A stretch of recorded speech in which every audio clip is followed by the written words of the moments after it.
Hello and welcome to this roundtable discussion as part of Restaurants and Bar Design Week. I'm Harry McKinley and I'm going to be asking, are restaurants and bars killing the planet? Today I'm joined by Denise McGhee, VP of Sustainability for Marriott International, Robert Angel, the founder of Robert Angel International, and Stacey Shumacher, the Editor-in-Chief of Hospitality Design. So, sustainability. Arguably the defining concern of our times. But even as climate change accelerates and mainstream awareness around its impact grows, some industries have been accused of being too slow to adapt and even of contributing to the issue. What role is hospitality playing in all of this then? On the one hand, it's been called a problem child, everything from food production to extravagant interior design at odds with sustainable values. On the other, a leader in sustainability, at the forefront of new ideas, better practices, and an early adopter of design innovations, from materials to production methods. So which is it? To address that, I'd like to turn to our speakers, and as always, I want to start by getting the lay of the land. So, before we dive into a more detailed conversation, in just a few lines, are restaurants and bars killing the planet? Let's start with Denise. Well, Harry, thank you for that great question. I'm Denise McGhee. I lead global sustainability and supplier diversity at Marriott International, and happy to be here. Absolutely not. Restaurants are not killing the planet. I think every institution around the world, whether it be restaurants or hotels or grocery stores or whatever it may be, have a role and responsibility to be cognizant of their impact and work towards reducing their impact. But it is not the sole responsibility of restaurants, nor the diners of those restaurants to feel the weight of the planet's destruction. Fantastic. And then in a line or two, Rob, are restaurants and bars killing the planet? Hi there. Again, thank you for inviting me on this podcast today. I think I'm Robert Angel from Robert Angel Design International. I'm founder and CEO of the company. I think in a way, everything's killing the planet, but I do think restaurant and bars are helping to kill the planet in a way that everything else is connected to restaurant and bar design, as there are so many spokes on that wheel, do have an effect and cause on what we're ending up with, and has the obviously detrimental effect on the planet we live on. So my answer is yes to that question. Ooh, Stacey, you're the tie break. Oh no! Hi, thanks so much for having me. I'm Stacey Shumacher, Editor-in-Chief of Hospitality Design magazine. I'm torn. I'm going to say no, that they're not killing the planet. I agree with Denise. We all have a responsibility, but I think they bring so much more that it's not that simple of an answer. That they bring too much good to say that they're destroying destroying the world. So I say no. So. Fantastic. So now we know what our speakers think. Now, throughout this entire week of Restaurant and Bar Design Week, there's been one question that I've asked all of the speakers across all of the roundtables. It typically comes at the very end of the conversation, but I think for this conversation, it makes sense to cover it at the very beginning. And that question is, why do we need bars and restaurants? Stacey, I'd like to go back to you on that first. I mean, I think we all are inherently social beings, right? And I think that's what restaurants do best, is that they bring us together. They give us experience. They're where we celebrate birthdays. That's where, we come together for kids' baptisms. I mean, it's just it's to catch up with an old friend. I mean, they're just the fabric of our community, of culture. It's how people express themselves through food, through drink, through wine. There's just so much that's so great about restaurants that, I just feel like they're, as I said, like the fabric of our society. They're a place, they're a gathering place, they're a watering hole, they're memories. So they're just in love with restaurants. I'm in love with the whole food scene. So. Do you agree with that, Denise? Fabric of our society, places to build memories? Oh, absolutely. I also think of them as educational institutions, because what restaurants do carries through into those who are visiting those restaurants. So back to your original question around the sustainability of restaurants. I mean, what an amazing opportunity restaurants have to continuously educate their guests on what is responsible, what sustainability looks like, and how they can be part of that solution by voting with their wallets and making the right decisions when they are with participating in restaurant experiences. And 100% in terms of what Stacey said, I think based on everybody's and the gaps in experiences during the pandemic of restaurants. I mean, how many people, I know some people learned to cook, maybe not so well. Others missed going to restaurants and being able to spend time there. And candidly, for me, I love eating out, and the idea of the waste associated with the takeout versus the eating out in, sitting and having that experience is really painful as a sustainability leader to see and to experience and to have to manage. So I think for sure, there are opportunities and criticality of restaurants as part of the cultural norms of societies and communities. And I totally agree with Stacey in terms of how much good they provide, not only to those who are coming to them, but the communities that they're part of, right? Their employers, their community establishments that just are so critical to communities all over the world. Rob, what do you think? Why do we need restaurants and bars? We absolutely need restaurant and bars. I wholeheartedly agree with Stacey and Denise on this question as well. It's we're social beasts. We've always need the requirement of needing to eat, but also in the environment that we carry that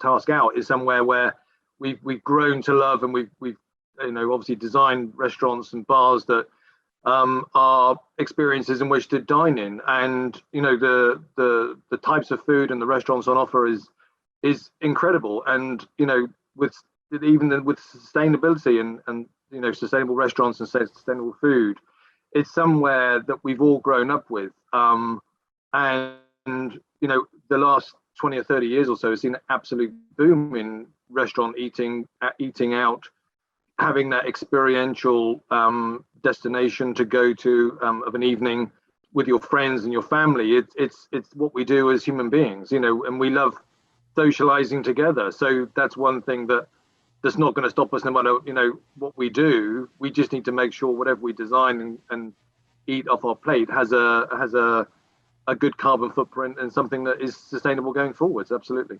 Just going off of what Denise said too, I mean, I think what we've learned, especially through the pandemic, is how big of an employer the restaurant industry is and how much it radiates out, right, to the winemakers, to the distilleries, to, just the overall impact. And I think what this pandemic has shown is what a business the F&B world is and how important that is for so many people across the world. That was my why I said no is to the first question, which it's such a huge industry, and I don't think any of us realize how difficult it is to design a restaurant, apart from the people that are in a restaurant design industry or relate to it.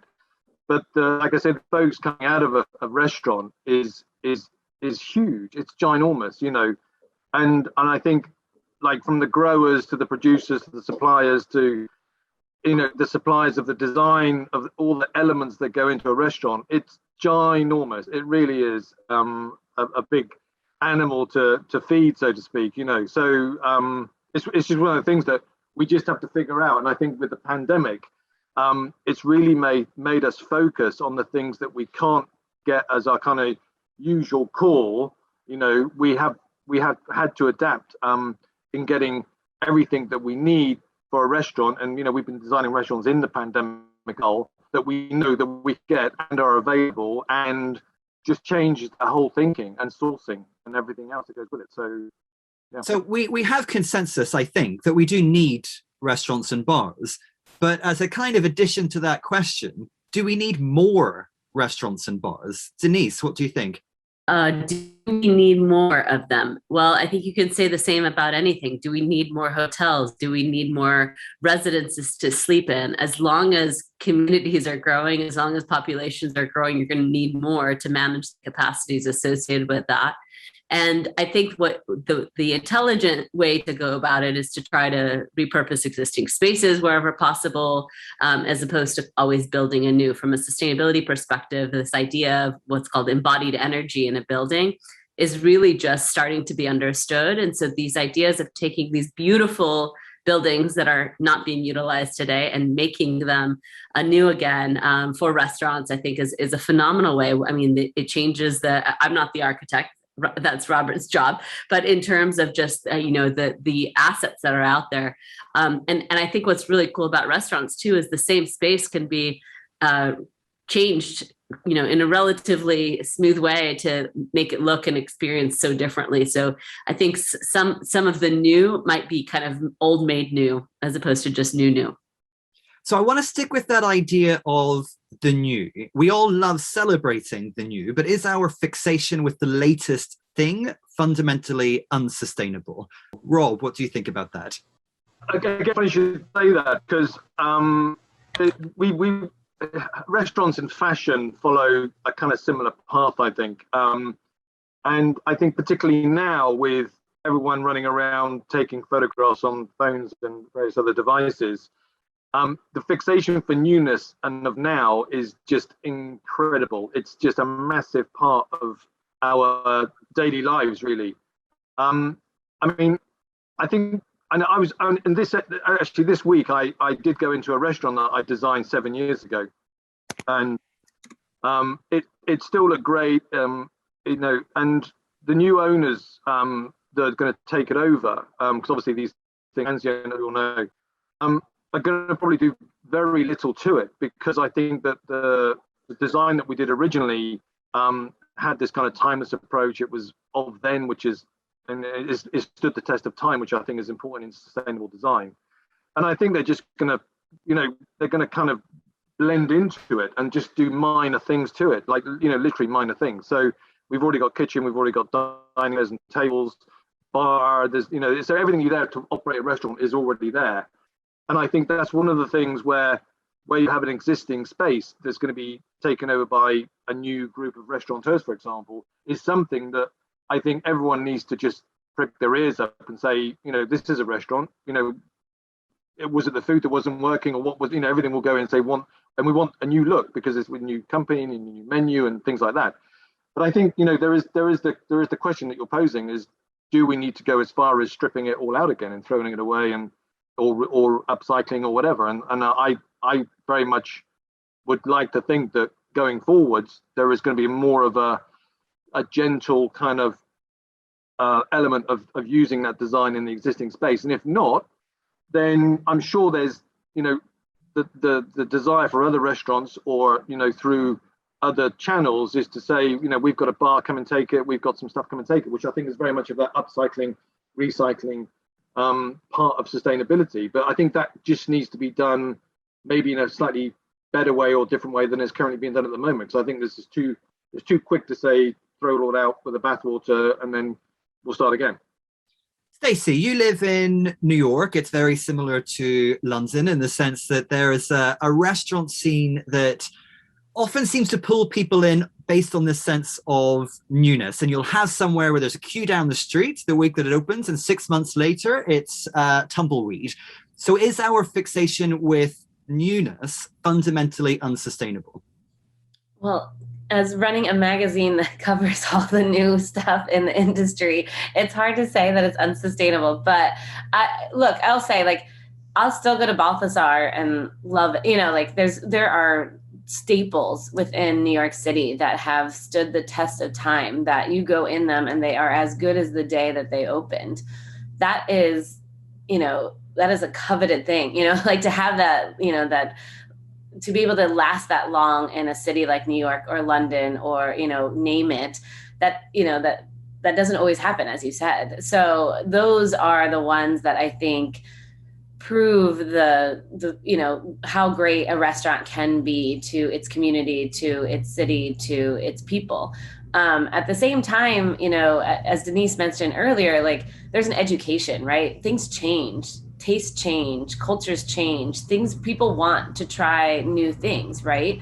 So I do think there is that want, that need, again, do we always need more of new? No, but there is something about trying a new experience or trying a new food or allowing chefs to come out of, grow up, right? And try new things or, be proteges of, more kind of veteran chefs and break out on their own. So I do think that's the culture, right? Is trying, is evolving, is redoing. In terms of spaces, like I don't know if Balthazar has been retouched, but it still looks so beautiful. But look, Pastis went down the street and it looks exactly like it did in its original form. So I think, and they took a lot of what was there and moved it over. Danny Meyer, when he redid Union Square, he took part of the bar with him.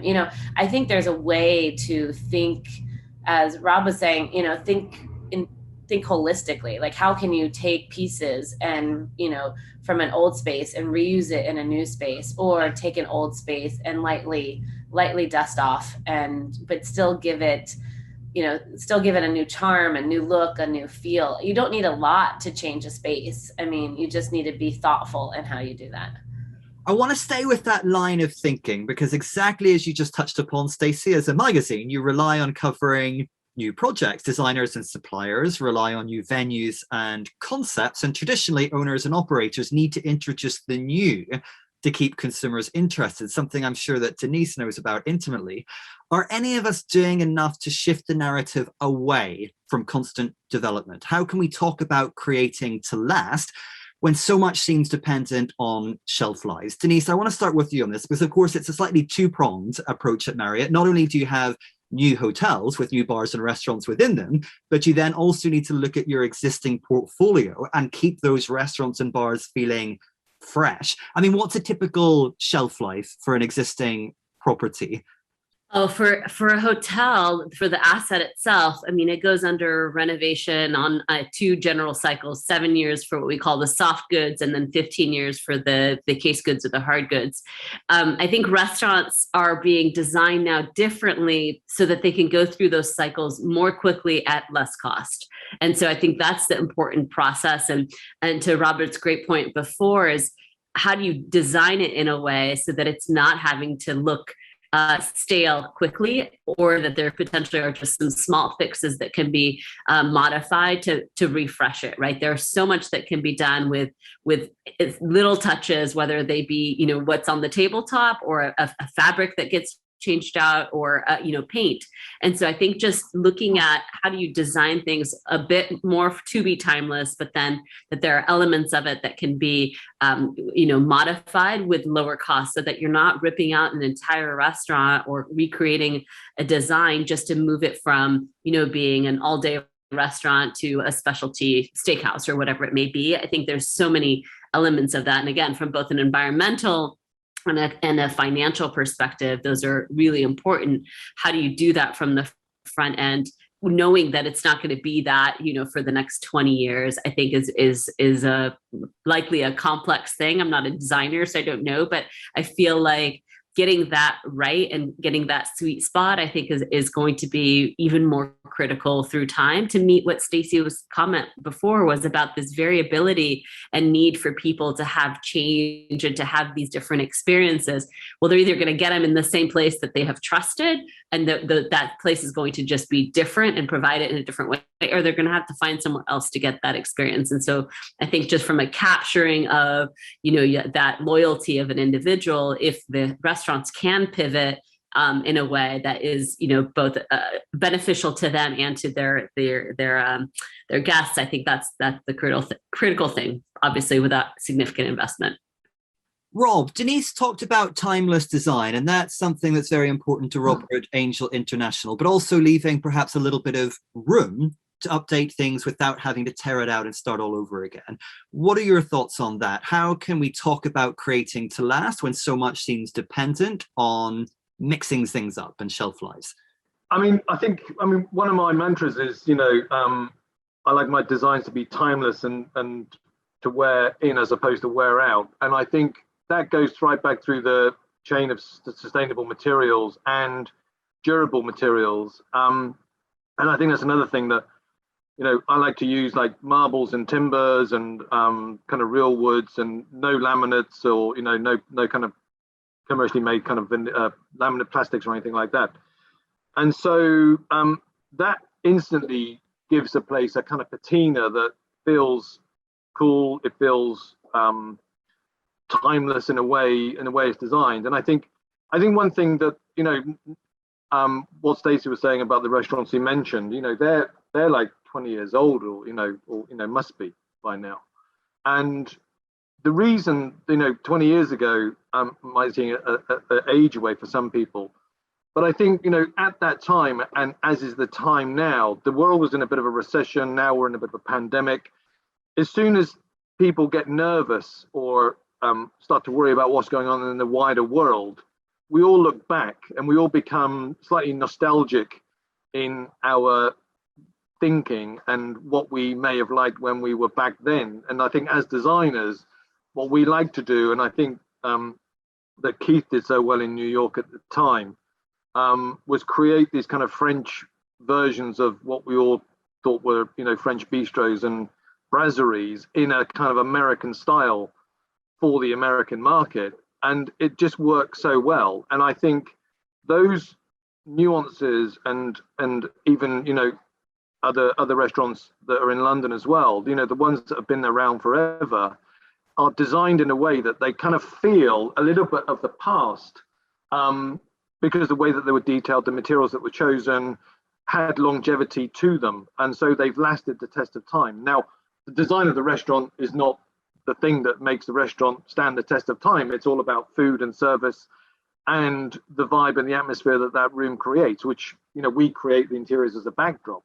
So I think there's a whole host of things that have a kind of cause on how restaurants kind of grow over the time to be what they are now. And I think, there is that cycle again now of restaurants that are being designed as a kind of maybe a trend or something now is something that is looking a little bit back. So, things are a little bit maximalist in design, things feel comfortable, you feel at home, and whether that's very an opulent design or a pared back design, I think it's one of those things where people just need to feel good and have great experience. And I think, a lot of the 20th century was probably about, mass production and the early part of the 21st century. And Frank Lloyd Wright, he said form follows function, but I think now, all true manifestations are the heart and soul of what we're about. So it's all about experience rather than the materialistic things. Living through a bit of a pandemic, I quite like that line, Rob. I might start using that. Stacey, as a design journalist and as a design journalist speaking to you, we're in a slightly different bubble compared to Denise and Rob, in the sense that it's less about being involved with the projects and more about how we communicate about them. Is there a way of talking about hospitality that isn't so much about what's new? Is it possible at all to shift the narrative away from newness when it comes to content around design? Sure. I mean, I think there is. I think, we can talk about the business of design. We can talk about sustainability. We can talk about wellness. We can talk about, the fundamentals, the teachings, the learnings, the behind the scenes, the processes, for sure. There's a lot that goes into the industry besides just the brand new, right? But that also is what drives people's jobs, right? Like if there's no new projects, then there's not going to be a lot of design firms left out there. So, it's a catch-22 in some regards. But is there a way that we could, not always celebrate everything that's brand new? Sure. And I think we do that in, obviously everything that we cover is opening or being renovated, but there is a lot behind the scenes that we do also focus on, about process and, business aspects of it. But take away all the new projects, we're not going to be around much longer, Harry. And but to your point, I think there is something that we can do as an industry, and that is highlighting the very important projects that are rebuilding, reusing, recycling, that are focusing, even if they are new, on sustainability, on building effectively and efficiently, with those new constructions out there and new solutions, and looking at, which I know is really important to Marriott, where everything is coming from, every part of it, the whole cycle, where the products are made, how they're made, what comes behind, through that process. So I do think we have a responsibility to highlight those projects just as much as the brand new sparkly ones. So let's talk about Marriott then, Denise. When it comes to sustainability, are all tiers of hospitality equal? For example, is luxury, with its emphasis on detail and extravagance, more guilty of being unsustainable? Or because luxury designs carry a higher budget, is there more of an opportunity there because of an increased ability to spend on sustainable materials or buy from more sustainability-driven suppliers to actually be more of a sustainability driver? Do you see that within Marriott yourself? For example, do you feel that there are certain tiers within Marriott that are more sustainable than others because you have more of an ability to be sustainable? Harry, I love all my children equally, and sustainability matters ubiquitously. So I think that the key is to dial up or down those elements of sustainability based on both the budget and the potential consumer that is expected in there and their own expectations. I can tell you from having started my career in hospitality with a luxury brand specifically, that we absolutely realized that that consumer was much more aware and articulate and interested in seeing sustainability very clearly in their experiences. And so while one would think that, the idea of luxury, it's like, all about opulence and so on, I think that there is just much more awareness of the impact, and therefore we have to do even more or show what is being done even more, I would say, in that sphere of tier, as opposed to maybe some of the core brands, if you will, where, people are kind of coming through them a little less on the experiential side and more on the kind of the functional side. But again, for those, and because of the growth in terms of sustainability mindset of consumers, especially the next generation, we absolutely have to do it ubiquitously. We have to show the sustainability of that space, whether it be a premium brand or luxury brand or all-inclusive or select brand. It really is mattering more and more. And I think there are opportunities to do it. And so much of what's happening from a sustainability perspective in the built environment is happening behind the walls, behind the scenes, where the guests don't even know what's happening. And so part of it is back to the education, right? Bringing that forward to the consumers so that they do know what's happening, so that they recognize what's happening irrelevant of the experience around them. Rob, there's a point that comes up again and again. So I want to tackle this old chestnut. Does sustainable design need to be expensive? No, not at all, actually, because I think it's the old kind of quote of kind of less is more again. And I was at a conference with Bernard Arnold from LVMH again a couple of years ago, and he was saying, you could, and he was talking about hotels and bedrooms at the time. I know we're talking about restaurants, but it's the same. It's a similar thing.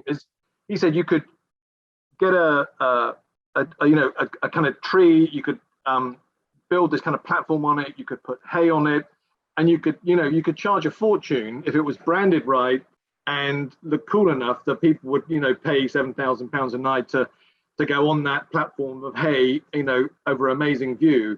So again, it's all about experience. And I think the same is true with restaurants, is that you can literally go back to cooking food around a campfire with some friends in an open environment. I know some restaurants that have outdoor spaces do this. So I think again, that kind of less is more. You can have a really nice experience in a sense of luxury, if you want to define luxury as that. I mean, there's different ways of defining luxury, for example. So that experience is a luxurious way to eat food around a fire with your friends on some it could whatever it may be. As in experiencing that social activity of eating food in a kind of restaurant environment. So it's a similar principle, but yes, it can be easily done economically and simply. I think the word is simple as opposed to inexpensively, rather than something that's opulent, because obviously different designs, different brands, different looks are there. But then, we as designers have a responsibility to challenge all those questions. And and make things maybe simpler to what people think they need to experience something that costs, like everything costs money, but in a way that really enhances people's lives. So that's I think the way forward.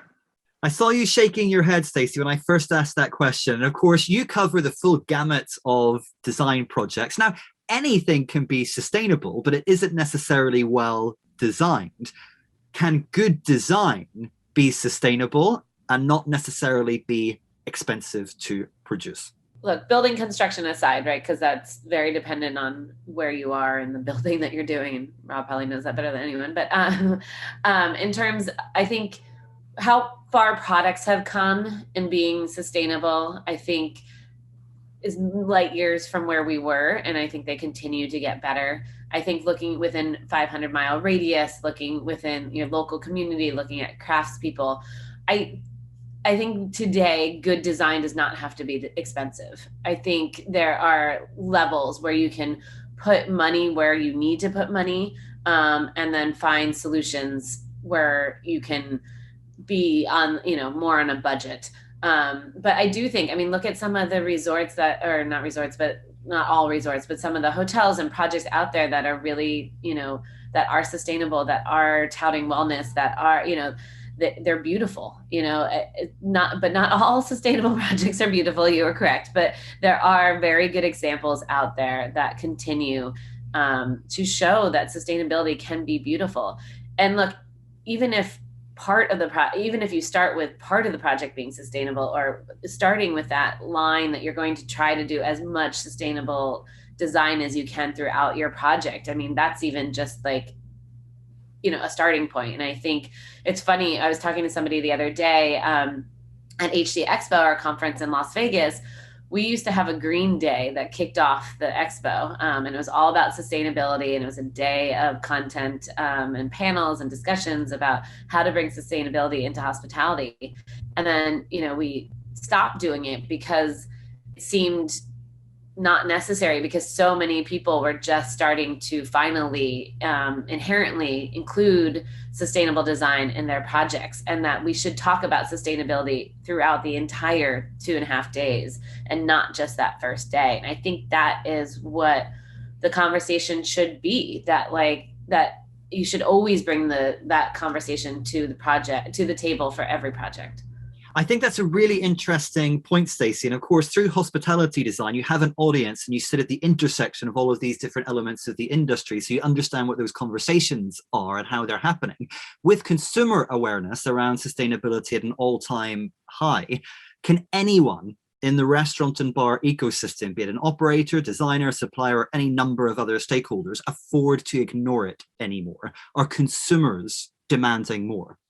I would say yes, especially after the pandemic. The thing the pandemic did is it showed how much the health of the buildings affect your health. And so be it a restaurant, be it a hotel, be it a bar, I think people are so much more aware of their health and their well-being, that not only should the space be healthy and feel good, but the food, the drink, the everything, should somehow tie back to health and well-being, especially after the 19 months and counting that we're dealing with this pandemic. But I do think consumers want it and are looking for it. And I think it shouldn't just be a marketing ploy. It should be authentic to their story. It should be part of their overall concept. And again, not every concept is perfectly fit for it, but there's a way to weave it into it in a way that makes sense for that concept at that moment. You don't have to have just like a vegan restaurant to be healthy, right? Like there's so many more things that you could be to attract the consumer and bring them in and entice them with what you are putting out into the world. Because sustainability doesn't just have to be one part. There's so many ways you can be sustainable, especially in a restaurant. That's through your process, that's where you're getting the food, that's through your building, that's through what you're giving to the community, that's how you're giving back. There's a very, very big wheel of options in how you can tell that story and be part of something bigger. Denise, Marriott doesn't make decisions in a vacuum. You're often driven by changing consumer appetites. And it was interesting that earlier you said, particularly within the luxury sector, there's more of an awareness around sustainability. Is that filtering through to all levels of hotel and F&B developments? And how much is there now consumer demand for sustainability? It's no longer about a choice, it's about a requirement, a necessity. Absolutely. When you were talking about it earlier, Harry, I was thinking you could ignore the consumer perspective on this. You will become a relic very quickly because it is absolutely just infiltrated the minds of many, whether it be from the angle of, people recognizing the amount of food waste that is produced in this world and the impact that that has, both from an environmental and a social perspective, or the impacts of, various products in terms of, the labor concerns associated with the production of those products, or the impacts to farmers because of climate change. I mean, all of these things are tethered back to that that restaurant in some way, shape, and form. It's all part of the supply chain. So I think it is critical for any company doing anything in this food and beverage space, no matter what level of the consumer experience, to understand what they can do. And to Stacey's very good point, there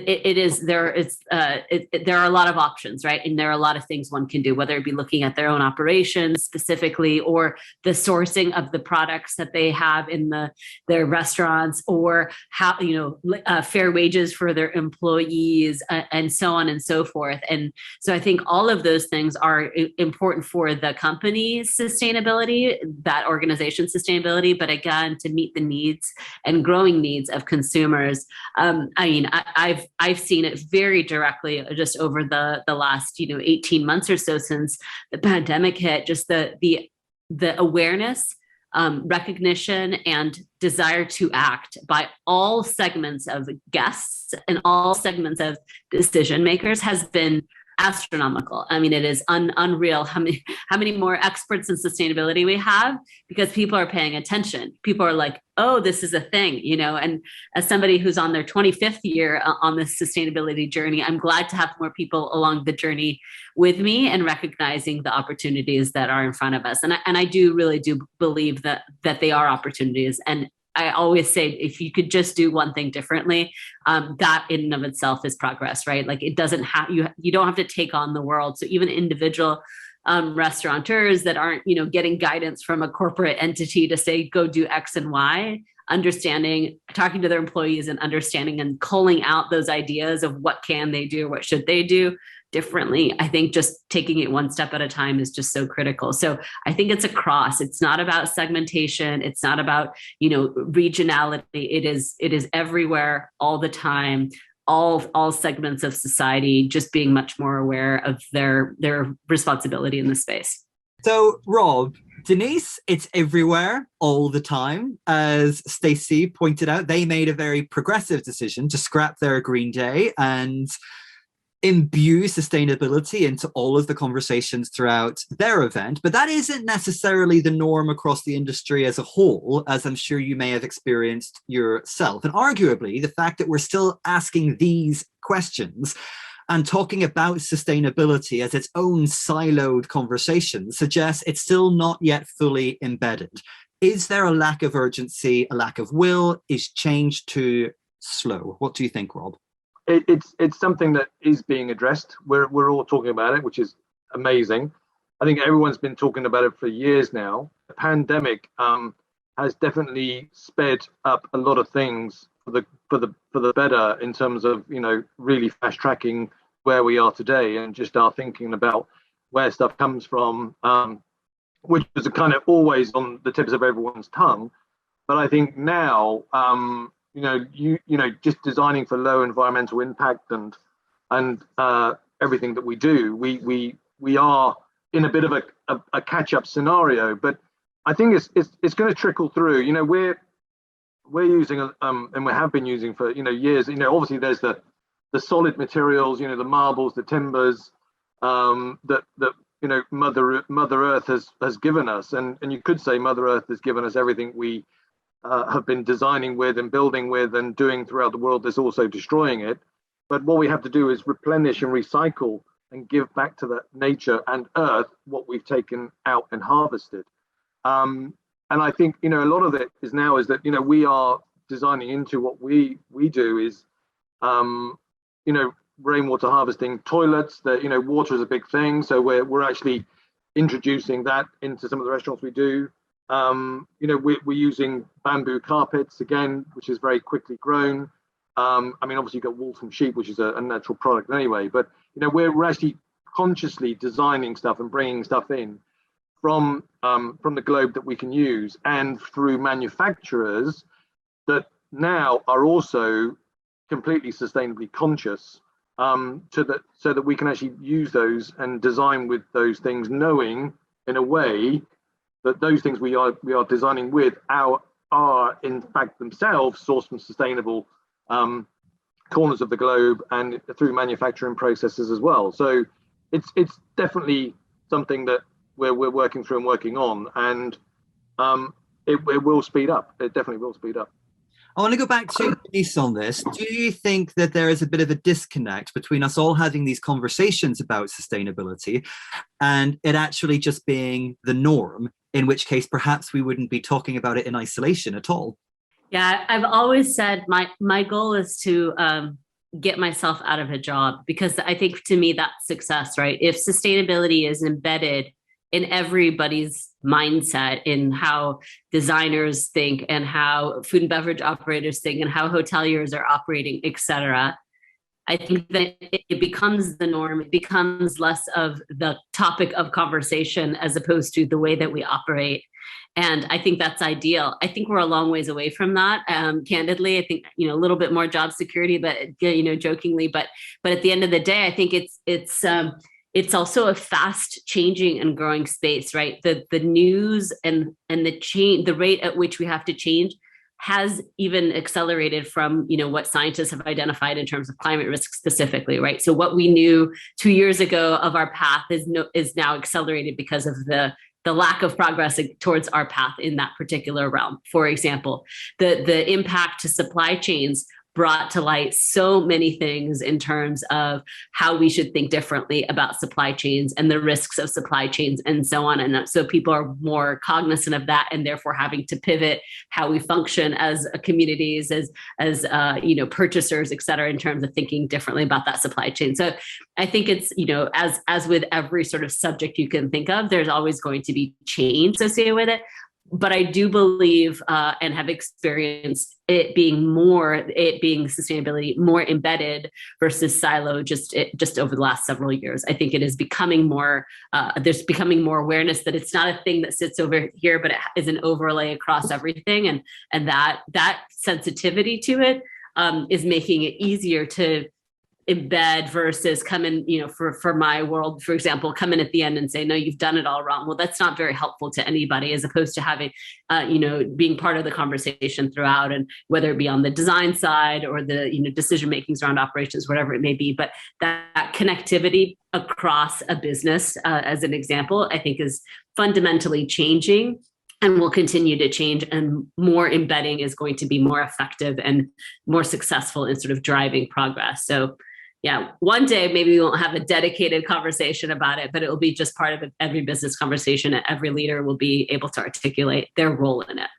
Stacey, some of the big sustainability issues in restaurants and bars are seemingly not issues of design at all. Huge energy consumptions, water and food waste, for example. What role can and should design be playing to address these? What responsibility does design have to address these types of issues? We need to just be having that conversation with the owners and the operators, right? And I'm curious too with Rob, like, how much do you have to bring ideas to the owner, or is it more top down? And I don't know if you want to answer that, but it should just be part of the conversation, right? And understanding and recommending and, offering ideas. And I think part of the hospitality industry as a whole is to every person, that plays a role should be bringing these questions up, should be having these conversations. And that's, I think that's a little idealistic, but that's what hopefully we, can get to at a point when we won't be having to have these type of conversations. But I think still bringing it back up and reminding people and telling them to ask these important questions is important. I think it comes down to education as well. I think I'm actually for quite a few years now. There's a lot of stuff been going on behind the scenes in restaurants where people and public don't go, that has actually quietly been getting on with obviously cooking food, but also how they cook the food. And the heat generated from cooking is being circulated around in the restaurant as part of the air conditioning, and that's been going on for a few years now. The carbon filters taking out all of the nasties from the cooking processes before it goes out into the natural environment. And I think, water harvesting and recycling water is something that also is being done more and more now. So there is the kind of the quiet revolution going on in the kitchen back of house that is actually so environmentally conscious. And that is not just through us designing restaurants and operators who want to be more sustainable and more green, but it's being talked about by a wider audience, such as the environmental people that come and inspect the restaurants, that are kind of setting these standards through the government legislation that is also in force, making sure that the standards for waste and pollution are being adhered to. And so that's something that is kind of quiet revolution in the kitchen going on, that we are all aware of as designers and operators of restaurants, but maybe the general public and other people aren't so aware of what is actually being done as a massive thing that is really reducing the emissions and contributing to sustainable restaurants in what is, again, not something that's invisible to everyone, not everyone, but the people that don't see what goes on behind the scenes. So let's talk specifics, Denise. I feel as though we've had years of conversations around baby steps towards being more sustainable, and that boat may have sailed at this point. What are some of the big steps then that those in hospitality can take today to work towards a more sustainable future? I think we have to be clear and educate our full associate base. I mean, there are so many people that work in this industry, and I think we're not doing a good enough job, candidly, educating our own internal associates so that they can be most empowered with the information. We're talking to our consumers, our guests, but I think less so to our own internal teams. And so I think that is, for me, a critical number one step. Once you get people understanding, we used to say, if you get to the heart, you get to the head, or vice versa, right? If people understand, then they will act, or if people are passionate about something, then they will learn to figure out how to do something about it. So I think that's number one. I think two is there is an existential climate crisis ahead of us, right? And so if we are not considering our role and responsibility as a sector, not just individual companies in this space, how are we going to show up every day and feel like we're doing the right thing? So I think understanding the climate risk and specifically how do we use energy, reduce energy, buy energy differently, support renewable energy, et cetera. All of those aspects I think are really critical.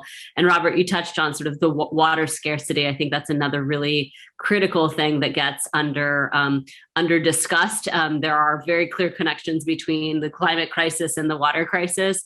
And there are some areas today that are literally do not have enough drinking water for our restaurants and hotels to effectively operate, right? People are shipping in water from various places in order for those communities to function. And I think that is a travesty in and of itself, that's how we're kind of having to deal with water, but it is only going to get worse if we're not paying attention to it. And so just thinking about our own footprints in both energy and water, and how do we individually, but then again, back to the kind of education of our associates and then consumers, I think are really critical. And without doing that, without understanding how we're effectively driving that change within, how we're going to take actions on those really important topics, I think we're not going to get far fast.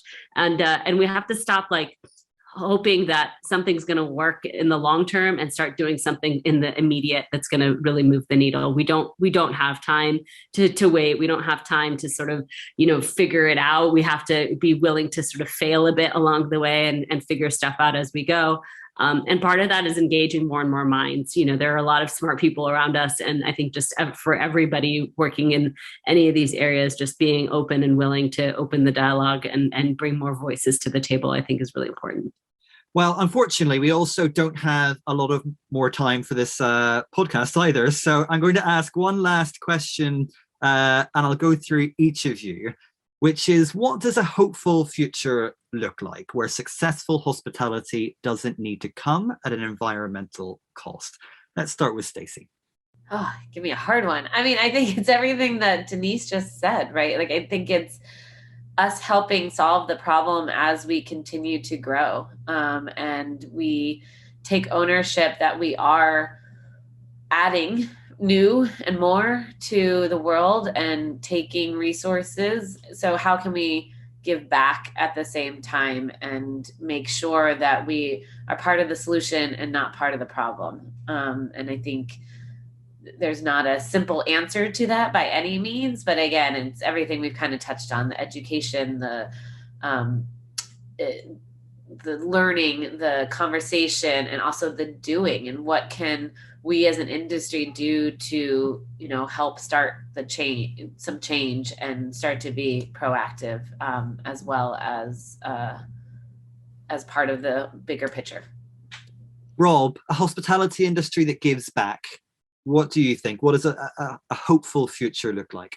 I think education is the main thing here, and I think as a generational thing as well, is that you kind of grow up thinking the world is your oyster, but I think you kind of grow up thinking there's no holds barred and I can do anything I want and nothing really matters. And I think that's one of the failings of humankind in a way, is that, the earth matters actually a big deal.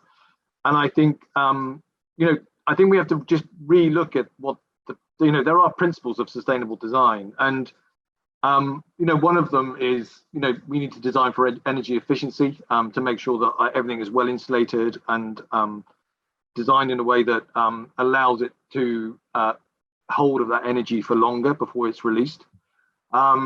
We have to design for low environmental impact as well. So, local vernaculars, not going very far to source materials. So make sure everything was in, 20, 50 mile radius. Make sure, we design for waste reduction as well. So that goes back to what we were talking about earlier about, recycling and upcycling furniture, bars, lighting, whatever it may be, to kind of make sure that happens. Designing for longevity and flexibility is another one. Making sure that some of the designs maybe are timeless and have that flexibility, they can adjust and adapt to different elements within a design process. And then making sure that what we're designing helps our wellness and our well-being in terms of reducing stress, improving our cognitive function and creativity. And all that kind of expedites healing process and also expedites just a nice place to be in, essentially. And I think that's one thing that also we've learned through the pandemic and the lockdown, is that our desire for green space as well is something that we really want to bring into our environments now, and to make sure that that freshness of the world and the globe is out there to be brought into where we experience what we experience, whether that be dining or enjoying a drink with someone. Denise, I suspect your answer might be a future of unemployment, but what does a hopeful future for hospitality look like to you? I think all of those things are mentioned before, but I think it's, the definition of sustainability is not taking away from the future, right? So just that balance of just understanding and going through our world of hospitality in a way that we do feel like we are positive contributors to the world around us, whether that be to society at whole, the planet, et cetera. And that feels different for everybody, right? Everybody's sort of feeling of what that is a little bit different, but I think we'll know it when we reach that point. I think will know when we are, as a society, just holistically ensuring that the future generations are not being impacted by what we're doing today. And I feel the energy towards that. I really do, and I'm excited to see us all move in that direction. A huge thank you then to all of our speakers for joining us. More talks can be found on the website at www.restaurantandbardesignAwards.com, and be the first to know about upcoming content by following along on Instagram at Restaurant and Bar Design Awards. You can find Robert Angel on Instagram at Robert_Angel_design_INT, Marriott on Instagram at Marriott Hotels, Hospitality Design at Hospitality Design, and me at Harry McKinley. But for now, thanks for listening.